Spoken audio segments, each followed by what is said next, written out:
मेरे ख्याल से जहाँ तक मैं देख पा रहा हूँ, जहाँ तक मेरी नज़रें जा रही हैं, इस ज़िले के जो वरिष्ठ नेतागण हैं उनकी अनुपस्थिति है।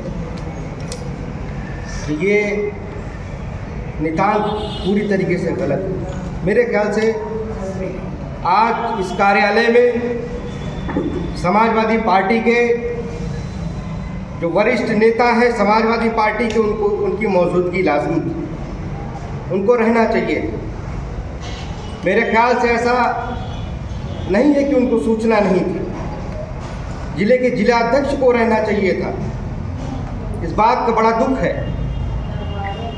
कि आपके बीच में एक नौजवान आया और उसकी हौसला अफजाई करने के बजाय उसके हौसलों पर आप कुठाराघात कर रहे हैं।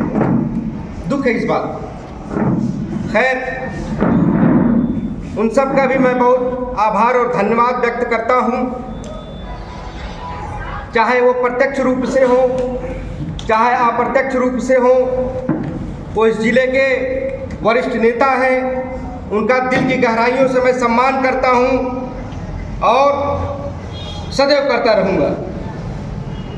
इस समय हम लोगों के बीच में ये युवाओं का जो जनसैलाब उमड़ा है, ये मेरे हौसलों को अफजाई कर रहा है, मेरे हौसलों को बढ़ा रहा है और इस देश की आधी आबादी, इस देश की जो जिसको हम मातृसत्ता का प्रतीक कहते हैं, वो लोग भी हमारे हौसले को बढ़ाने का काम कर रही है। इसके लिए मैं आप लोगों का धन्यवाद करता हूं।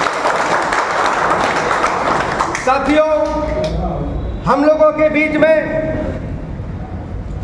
समाजवादी युवजन सभा के क्रांतिकारी साथी और तेज तर्रार नेता, जो कि इनकी पहचान इस जिले से ही नहीं बल्कि पूरे प्रदेश में लोग जानते हैं, आदरणीय रामा यादव जी। साथियों, हम लोगों के बीच में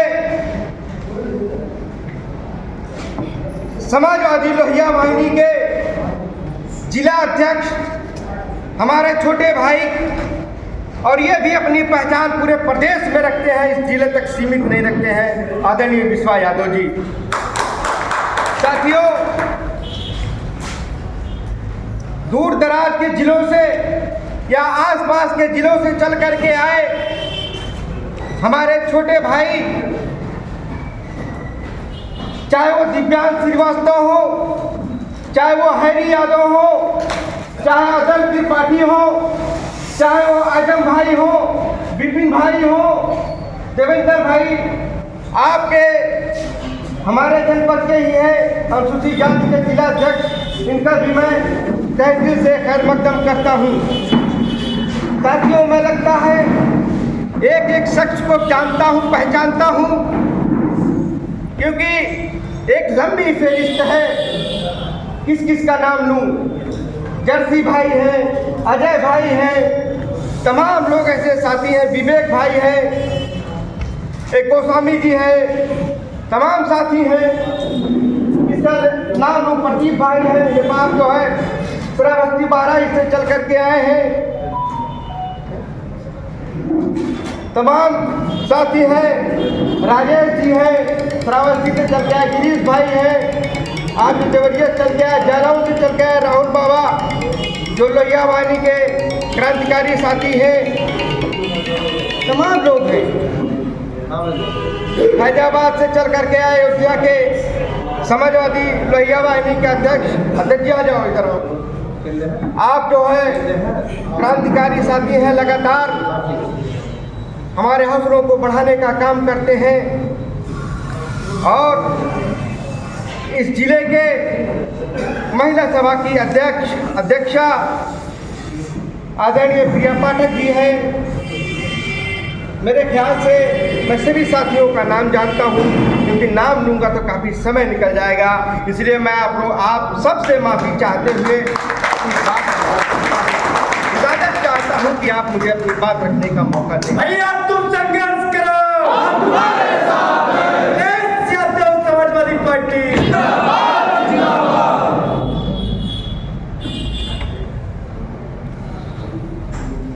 साथियों, ये एक ऐसा दौर है, एक ऐसा तानाशाही का दौर है जिसके खात्मे के लिए एक ऐसी विचारधारा, एक ऐसा विचार, एक ऐसा उन्माद, एक ऐसा सैलाब तैयार किया था परम श्रद्धेय आदरणीय नेताजी ने। मैं उनको दिल की गहराइयों से नमन करता हूं कि उन्होंने हम सबको एक ऐसा पायदान दिया, एक ऐसा मौका दिया कि हम लोग आज यहाँ पर एक होकर के किसी विचारधारा की बात कर रहे हैं। मैं नमन करता हूँ भारत के संविधान निर्माता डॉक्टर बाबा साहेब भीमराव अंबेडकर को, जिन्होंने एक ऐसा संविधान रचा, एक ऐसा आइन तैयार किया जो हमें समाजवाद की बात सिखलाता है, समानता, स्वतंत्रता और बंधुत्व की बात बताता है, जो आपसी वैमनस्यता से दूर रखने का काम करता है, जो हमें बोलने की आज़ादी देता है, जो हमें अपनी बात रखने की आज़ादी देता है। एक ऐसा संविधान जो आज एक ऐसी तानाशाही सरकार उस संविधान को, एक लोकतांत्रिक संविधान को अलोकतांत्रिक ढंग से कुचलना चाहती है। सर, हो सकता हो ये आपको बातें ही लग रही हो सकता हो कि आपको ये लग रहा हो कि ये बातें ही हैं, चले जाएंगे कह करके सुन लिया जाएगा, लेकिन नहीं साथी, मैं आपको बताना चाहता हूं कि हकीकत में इस देश का संविधान खतरे में। उस संविधान को बचाने के लिए आपके कंधों पर एक जिम्मेदारी आन पड़ी है। उसी जिम्मेदारी का निर्वहन आपको करना ही होगा, क्योंकि समाजवादी पार्टी के संस्थापक और हम सबके नेता परम आदरणीय परम श्रद्धेय नेताजी ने कहा करते थे कि समाजवादी पार्टी कभी बूढ़ी नहीं होगी। समाजवादी पार्टी बूढ़ी नहीं होगी। समाजवादी पार्टी एक ऐसी पार्टी है जो कभी बूढ़ी नहीं होगी, क्योंकि समाजवादी पार्टी की जिम्मेदारी जो है वो नौजवानों के कंधों पर। और मैं अपने नौजवान साथियों से अपील करने आया हूँ, मैं हाथ जोड़ करके अपील करना चाहता हूँ कि साथियों, आप सबके घरों में लोग पढ़ते होंगे, कोई आईएएस की तैयारी कर रहा होगा, कोई पीसीएस की तैयारी कर रहा होगा, कोई आरओ की तैयारी कर रहा होगा, और अभी हाल ही में कुछ लोग पुलिस का भी एग्जाम दे करके आए होंगे। क्या आप लोगों ने देखा नहीं कि किस तरीके से पेपर आउट हो रहा है? ये पेपर लीक की जो सरकार है, इस सरकार का खात्मा करना जरूरी है साथियों। और वो पेपर लीक कहाँ जाता है? सभी के पास नहीं आता है, वो उनके पास आता है जो भाजपा के चाटुकार जैसे लोग हैं, जो धन्ना सेठ टाइप के लोग हैं, जो पैसा रखते हैं। हम तो अपनी मेहनत पर पढ़ाई करते हैं, कंपटीशन की तैयारी करते हैं, तो हमारे पास नहीं पैसा है। एक गांव का किसान मजदूर जो मजदूरी करता है, आप लोगों ने कई बार ये बात सुना होगा कि एक रिक्शा चालक का बेटा आईएएस हो गया। एक मजदूर का बेटा आईएएस हो गया, पीसीएस हो गया, जुडिशियल मजिस्ट्रेट हो गया, आपने सुना होगा। तो क्या अगर पेपर आउट होता और पेपर लोगों तक बिकता तो क्या वो बन पाते? उनकी मेहनत की बदौलत अगर इस तरीके से होता कि बड़ी बड़ी यूनिवर्सिटीज़ में इस उत्तर प्रदेश में 4 सेंट्रल यूनिवर्सिटीज़ हैं, उस बड़ी बड़ी संस्थान में मैं न पढ़ पाता। चाहे इलाहाबाद विश्वविद्यालय हो, वहाँ भी नहीं मैं पढ़ पाता। चाहे बनारस हिंदू विश्वविद्यालय हो, मैंने वहाँ से LLB किया, वहाँ भी नहीं मैं पढ़ पाता। बाबा साहब भीमराव अंबेडकर यूनिवर्सिटी हो जहाँ से मैंने LLM किया, वहाँ भी नहीं मैं पढ़ पाता, क्योंकि उत्तर प्रदेश के प्रतिष्ठित संस्थानों में इनकी गिनती है।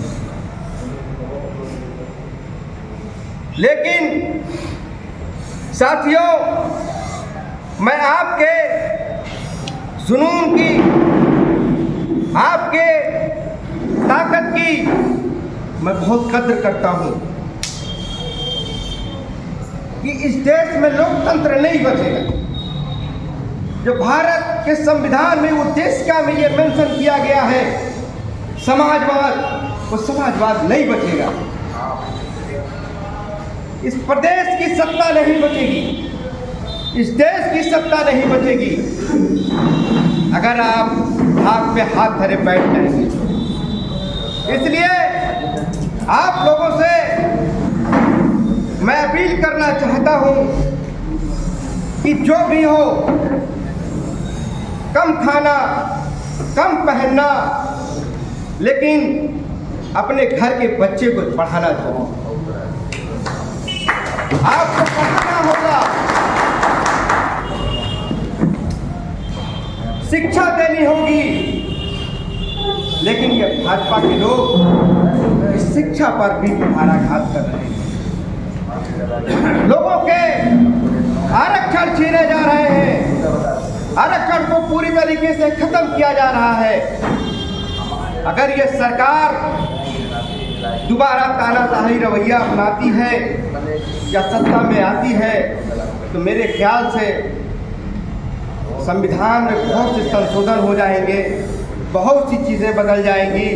हो सकता हो कि हम जो इस तरीके से बैठे हुए हैं, जो लोग चुनाव लड़ने के लिए सोच रहे हैं, वो भी नहीं करेंगे।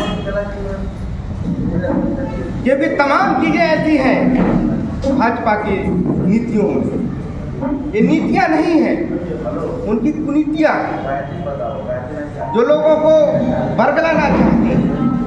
अभी समाजवादी लोहिया वाहिनी के प्रदेश महासचिव जी आदरणीय मनु पांडे जी कह रहे थे कि भाजपा के लोग नफरत की बात करते हैं, कब्रिस्तान शमशान की बात करते हैं, लोगों को बांटते हैं, हिंदू और मुसलमान की बात करते हैं।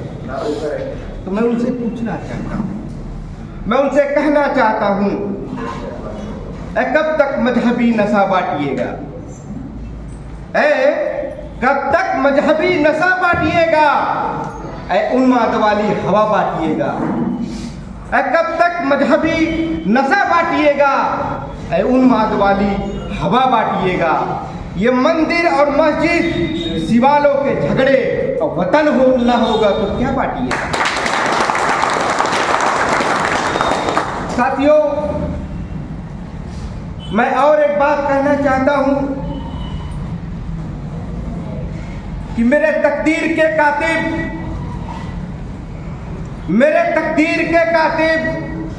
मेरी पहचान लिख देना, मेरे तन के हर हिस्से पर हिंदुस्तान लिख देना। मेरे तकदीर के कातिब मेरी पहचान लिख देना, मेरे तन के हर हिस्से पर हिंदुस्तान लिख देना। अब मुझे मंदिर भी प्यारा है, मुझे मस्जिद भी प्यारा है, कहीं राम लिख देना तो कहीं रहमान। साथियों, समाजवाद इन 4 लाइनों में नहीं है। यही समाजवाद है कि कोई ऊंचा ना हो, कोई नीचा ना हो, कोई वंचित ना रह जाए, कोई शोषित ना रह जाए। ये है समाजवाद जो नेताजी चाहते थे, जो माननीय राष्ट्रीय अध्यक्ष जी चाहते हैं। पुनः तमाम बातें हैं, तमाम चीज़ें हैं। आप सभी लोग साथी यहाँ पे बुद्धिजीवी लोग हैं, सब चीज़ें जानते हैं। तो मैं अपनी बात को विराम देने से पहले समाजवादी लोहिया वाहिनी के प्रदेश अध्यक्ष आदरणीय रामकरण निर्मल जी को बहुत बहुत धन्यवाद देना चाहता हूँ, आभार प्रकट करता हूँ कि उन्होंने मुझे लोहिया वाहिनी का प्रमुख महासचिव बना करके जो विश्वास जताया है, उस विश्वास पर मैं हर वक्त खरा उतरने का काम करूँगा। और आदरणीय राष्ट्रीय अध्यक्ष जी के बताए हुए निर्देशों पर लगातार काम करूंगा। जनपद शंकरपुर का आगमन हुआ है, क्या उद्देश्य है इसका? जी, सबसे पहले तो मैं यहाँ पर जितने लोग उपस्थित हैं उनको मैं बहुत बहुत बधाई देना चाहता हूँ और देर से आने के लिए मैं सबसे माफ़ी चाहता हूँ। और क्योंकि ये मेरा गृह जनपद है, इसलिए ये मेरा प्रमुख महासचिव बनने के बाद ये प्रथम आगमन है। इससे पहले भी मैं लोहिया वाहिनी का महासचिव रह चुका हूँ और पुनः मुझे बनाया गया है। आपके प्रेम, दुलार और मोहब्बत का नतीजा है कि मैं इस पायदान पर हूँ और आप लोगों के साथ इस समय बैठा हूँ। आप लोग सभी लोगों का मैं शुक्रगुजार हूँ कि जिस तरीके से आप लोग प्रेम मोहब्बत हमें दे रहे हैं, लगातार देते रहेंगे।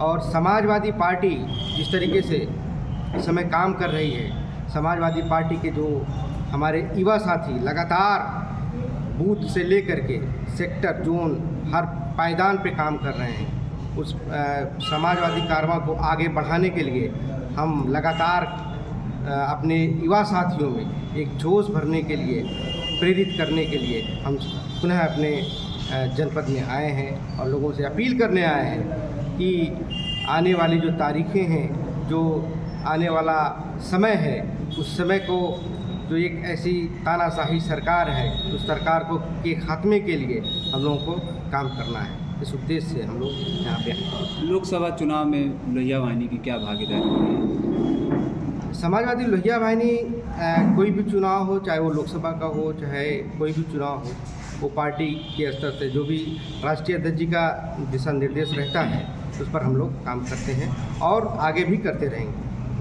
लोगों में अफवाहें हैं कि समाजवादी 4 गुटों में बटा हुआ है, तो इस पे क्या कहना चाहेंगे आप? ठीक है, समाजवादी पार्टी कभी गुटों में बटी ही नहीं, ये लोगों का भ्रम है।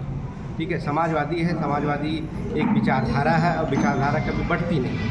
विचारधारा का डिफरेंसेस हो सकते हैं लेकिन बढ़ती नहीं। ये लोगों का भ्रम है और ये भ्रामक बात है।